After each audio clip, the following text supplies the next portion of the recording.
Okay, welcome back. In the top three teams of the NHL, starting with the Carolina Hurricanes, who are the third best record in the National Hockey League. They would finish with a record of 52, 23, and 7. They had 111 points on the season. At home, they were 27, 10, and 4. And away from home, they were 25, 13, and 3. So they were just as good away from their home barn as they were in front of their home fans.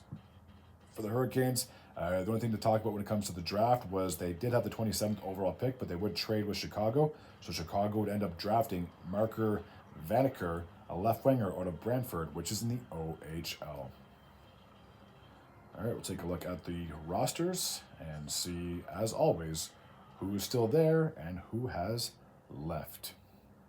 So Sebastian Aho, his contract did expire this past year, but he has signed an extension, $9.75 million over 8 seasons. So he's guaranteed to be a Hurricane for quite some time.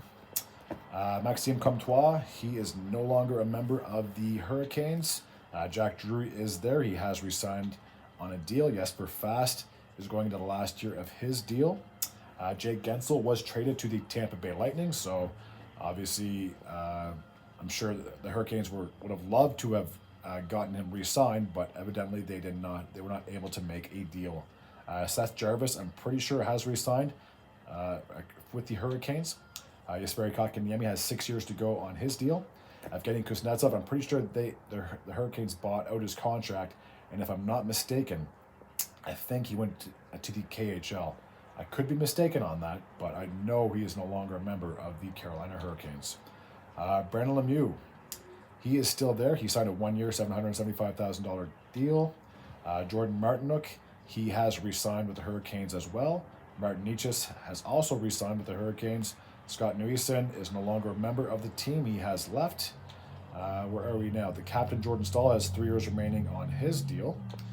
Andrei Svechnikov has 5 years to go on his deal. And Teuvo Teravainen, I'm pretty sure, went to Utah. I'll take a look at the defensive core. So Brent Burns is heading into the last year of his contract. Jalen Chatfield has re-signed on his deal. Tony DeAngelo has not re-signed. I think he still might be a free agent. I'm sure he'd be a great pickup for someone that needs help on the offensive side and possibly special teams. Dmitry Orlov, he is coming back for another year. He has 1 year left to go on his contract. Brett Pesce did leave Carolina for New Jersey, and Brady Shea did leave for Nashville. Jacob Slavin has 1 year remaining on his contract. So out of the defense that played in the postseason, only 1, 2, 3, 4 guys are returning. So losing almost half of your roster, I'm sure, is definitely a bit of a blow. Now, when it comes to the goaltending, Frederik Andersen is heading into the last year of his contract, and the other fella, Pyotr Kochetkov, is 3 years left to go on his deal. So I'm sure he will be the goalie moving forward, and I can easily see him being the number one guy, and Anderson possibly taking the back seat. But we'll see what happens. So for this upcoming year, because the Hurricanes did take a hit on their D, I don't know if they're going to be able to be the best team in the Metropolitan. I'm not going to lie. They could finish third in that division, if I'm going to be completely honest. But I still think they are a playoff team. I'd be very shocked to see them out of a playoff spot. They're still going to be very competitive. I mean, they've made the playoffs now for like 6 straight years. I can't remember the last time they missed it. Maybe 2018 was the last time they missed the playoffs. So they've been very competitive for, like I said, the last 5 or 6 years. They just haven't been able to get to the Stanley Cup final. The closest they ever got during their tenure was in 2019 and 2023.